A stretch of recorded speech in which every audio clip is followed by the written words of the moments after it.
Hey everyone, welcome to our YouTube channel Enlightening Management Tutorials. So today I'm here with the topic Management Responsibilities. Last session में हम लोग discuss कर रहे थे management के roles और उसी सेशन को हम आज के सेशन में कंटिन्यू करेंगे और आज हम मैनेजमेंट की रिस्पॉन्सिबिलिटीज़ को डिस्कस करेंगे. So let's start our today's session. Okay, now अब हम बात कर रहे हैं मैनेजमेंट की रिस्पॉन्सिबिलिटीज़. मैनेजमेंट की रिस्पॉन्सिबिलिटी या फिर मैनेजर की रिस्पॉन्सिबिलिटीज़ एक ही बात है. हम मैनेजमेंट की रिस्पॉन्सिबिलिटीज़ की बात कर रहे हैं, इसका मतलब हम मैनेजर की रिस्पॉन्सिबिलिटी बता रहे हैं कि एक मैनेजर की रिस्पॉन्सिबिलिटीज़ क्या क्या होती हैं. सबसे पहले रिस्पॉन्सिबिलिटी क्या होता है? What do you mean by responsibility? Responsibility means obligation of a person to perform the assigned activity or task in the best of his manner. ठीक है, मतलब एक पर्सन की ऑब्लिगेशन कि उसे वो असाइंड काम को करना है अपने बेस्ट तरीके से, उसको हम रिस्पॉन्सिबिलिटी कहते हैं. ठीक है, और यही सेम चीज़ हमारे मैनेजर्स के लिए भी अप्लाई होती है. मतलब जो भी उन्हें काम दिए गए हैं उसको वो अपने बेस्ट पॉसिबल मैनर में करें. That means they are performing their responsibility. तो हम वन बाय वन सारे रिस्पॉन्सिबिलिटीज़ को डिस्कस करेंगे. सबसे पहले planning for work. Planning for work से क्या मतलब है? एक मैनेजर सबसे पहले क्या करता है, पूरे काम को प्लान करता है कि कैसे कैसे काम होगा. हमें पता है हमें ये ऑब्जेक्टिव अचीव करना है या हमें ये रिज़ल्ट लेकर आना है. ठीक है, तो उसके लिए सबसे पहले हम आइडेंटिफाई करेंगे कौन कौन से काम हमें करने हैं. हमें ऑर्गेनाइजेशन ने, हमारे टॉप लेवल ने हमें बता दिया कि हमें ये ऑब्जेक्टिव अचीव करना है. ठीक है, अब उस ऑब्जेक्टिव को अचीव करने के लिए कौन कौन सी एक्टिविटीज़ हमें परफॉर्म करनी है, उनकी प्रॉपर प्लानिंग करना. उसके बाद हमारे परफॉर्मेंस स्टैंडर्ड्स क्या रखेंगे हम अपने टास्क के, उनको सेट करना. टाइम फ्रेम को सेट करना कि कितने पर्टिकुलर टाइम फ्रेम में कौन सी एक्टिविटी हमें कंप्लीट करनी है. तो पूरी प्रॉपर प्लानिंग करना, क्या काम करना है, उसका स्टैंडर्ड क्या रहेगा, कितने टाइम में हमें उसे कंप्लीट करना है. तो ये प्रॉपर प्लानिंग करने का जो काम है, ये जो रिस्पॉन्सिबिलिटी है, ये किसकी है? मैनेजर की. Okay, second one is coordination of efforts. अब हम कोऑर्डिनेशन ऑफ एफर्ट्स से क्या समझते हैं? कोऑर्डिनेशन मतलब मेलजोल बना के चलना. एफर्ट्स, किसके एफर्ट्स? यहाँ पे हम बात कर रहे हैं सबॉर्डिनेट्स के एफर्ट्स की. ठीक है, अब जो एक मैनेजर है उसके सबॉर्डिनेट्स हैं. ठीक है, अब अगर अलग अलग सबॉर्डिनेट्स हैं तो सबके अपने अपने एफर्ट्स होंगे. तो सारे के सारे सबॉर्डिनेट्स के एफर्ट्स को कोऑर्डिनेट करना जिससे कि उनमें आपस में पॉजिटिवली कोऑर्डिनेशन बना रहे और जो हमारे काम हैं, जो भी हमारे टास्क हैं, वो स्मूथली रन करते रहें और जो हमें टारगेट अचीव करना है, जो भी रिज़ल्ट हमें अचीव करना है, वो हमें पॉजिटिवली एक फेयर तरीके से मिल जाए.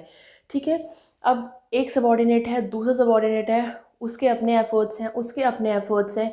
तो इस तरीके से दोनों के सबॉर्डिनेट्स के एफर्ट्स को कोऑर्डिनेट करना जिससे कि दोनों के एफर्ट्स हैम्पर भी ना हो और जो हमें रिजल्ट अचीव करना है वो भी हमें अचीव हो जाए. Okay, now next one is motivating the subordinates.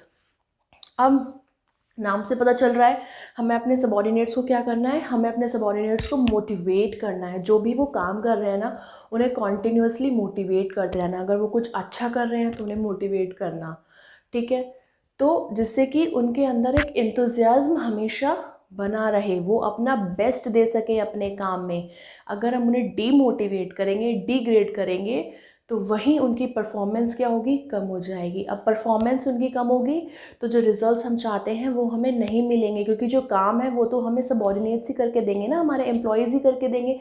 अगर उनका मोराल ही डाउन रहेगा तो वो अपनी परफॉर्मेंस अच्छे से नहीं कर पाएंगे. तो उन्हें time to time continuously motivate करते रहना जिससे कि वो अपने काम को अपने बेस्ट तरीके से करें और उनकी परफॉर्मेंस इंक्रीज़ होती रहे और इन दी एंड हमें जो रिज़ल्ट चाहिए वो हमें मिल जाए. Okay, now next is seeking cooperation. Seeking cooperation means हमारे ऑर्गेनाइजेशन में अलग अलग एम्प्लॉयज़ वर्क कर रहे हैं. ठीक है, सबका नेचर अलग अलग है, तो सब में कैसे कोऑपरेशन बना के चलना है वो एक मैनेजर की रिस्पॉन्सिबिलिटी है. ठीक है, क्योंकि हर एम्प्लॉय का नेचर अलग होता है.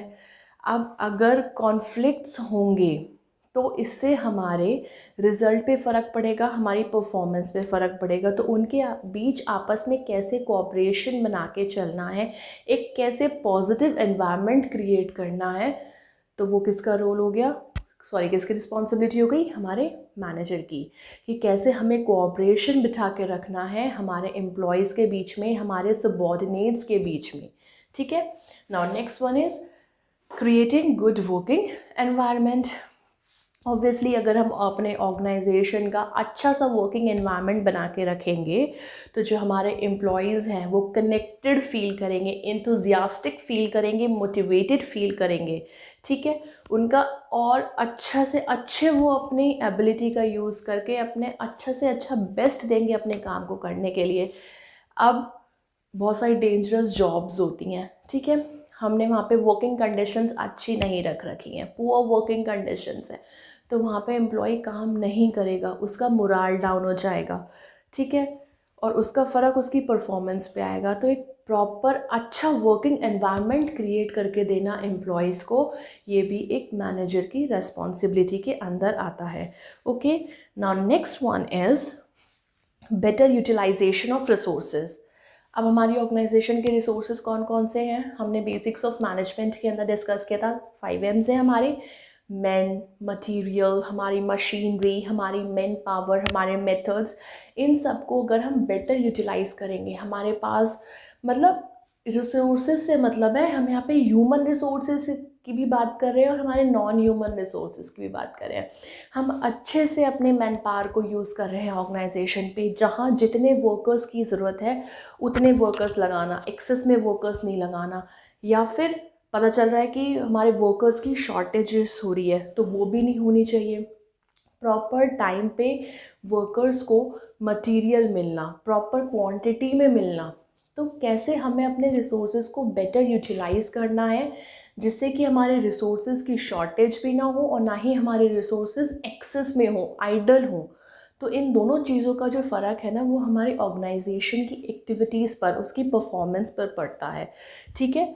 तो अपने रिसोर्सेज को कैसे बेटर यूटिलाइज करना है, this is also one of the responsibility of the manager. Now next one is problem solving. Again नाम से पता चल रहा है बहुत सारी प्रॉब्लम्स क्रिएट होंगी, एम्प्लॉयज़ के बीच में क्रिएट होंगी, हो सकता है काम करते वक्त कोई प्रॉब्लम क्रिएट हो गई, क्योंकि प्रॉब्लम्स कभी भी वेल प्लान्ड तो नहीं होती ना कि हाँ एट दैट टाइम वो प्रॉब्लम आएगी तो हमें उसका ये सॉल्यूशन लेना है। नहीं, प्रॉब्लम्स आपकी कभी भी क्रिएट हो सकती हैं, आउटसाइड दी ऑर्गेनाइजेशन भी आ सकती है, इनसाइड दी ऑर्गेनाइजेशन भी हो सकती हैं, बिटवीन द एम्प्लॉयज़ भी हो सकती हैं, बिटवीन द ग्रुप्स भी हो सकती हैं। काम करते वक्त कोई प्रॉब्लम क्रिएट हो गई तो कैसे उन्हें हैंडल करना है, कैसे उसे टैकल करना है जिससे कि उसका जो नेगेटिव इम्पैक्ट है वो हमारी ऑर्गेनाइजेशन की एक्टिविटीज़ पर ना पड़े, तो कैसे उन्हें सॉल्व करना है। Again this is also the responsibility of the manager. Now next one is employee development.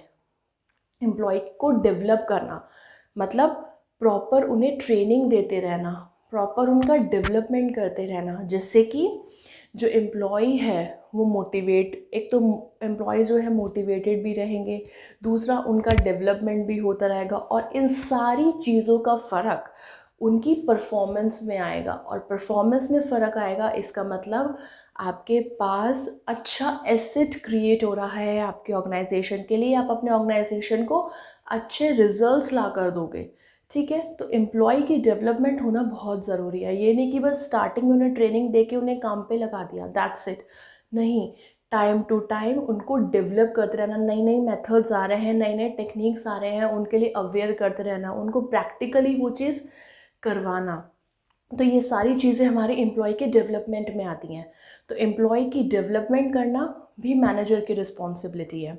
Okay. Now next one is controlling the deviations. Deviations means कमियाँ, खामियाँ, कहाँ कमियाँ खामियाँ आ रही हैं। हमने जब प्लानिंग की थी, हमने कुछ ऑब्जेक्टिव सेट किए थे अपनी ऑर्गेनाइजेशन के लिए, तो हमने कुछ परफॉर्मेंस सेट किए थे ना कि हाँ हमें एट द एंड ये अचीव करना है। लेकिन जब हमारे पास रिज़ल्ट निकल कर आता है तो most of the cases, actually we can say 90% क्या होता है, जो हमने डिसाइड किया था और जो हमारे पास एक्चुअल रिज़ल्ट आता है हाथ में, हमेशा उसमें डेविएशंस होते हैं। ठीक है। तो उन डेविएशंस को कैसे कंट्रोल करना है, हमारी कहाँ कहाँ कमियाँ रही हैं। अब वो जो ये जो डेविएशंस है ना, ये बहुत सारे फैक्टर्स पर डिपेंड करती हैं। ये हमारी आउटसाइड दी ऑर्गेनाइजेशन भी हो सकती हैं, हमारी इनसाइड दी ऑर्गेनाइजेशन भी हो सकता है एम्प्लॉय की परफॉर्मेंस में कहीं कोई कमी रही हो सकता है हमने एम्प्लॉयज़ को, अपने सबॉर्डिनेट्स को अच्छे रिसोर्सेज प्रोवाइड ना किए हों, अच्छा उन्हें वर्किंग एनवायरनमेंट ना दिया हो। इन सब चीज़ों से हमारा डेविएशंस आया है। तो उन सारे फैक्टर्स को एनालाइज करना कि कहाँ कहाँ कमियाँ रही हैं, कि जो हम रिज़ल्ट अचीव करना चाहते थे उसकी बजाय जो हमारी एक्चुअल परफॉर्मेंस है उसमें जो गैप आया है उसको एनालाइज करना, फिर कहाँ कहाँ पे वो चीज़ें ठीक हो सकती हैं। ठीक है, तो ये सारी रिस्पॉन्सिबिलिटी किसकी है, हमारे मैनेजर की। ठीक है, ये सारी रिस्पॉन्सिबिलिटीज़ जो कि एक मैनेजर के अंडर आती हैं, planning for work, coordination of efforts, motivating the subordinates, seeking cooperation, creating good working environment, better utilization of resources, problem solving, employee development and controlling the deviation.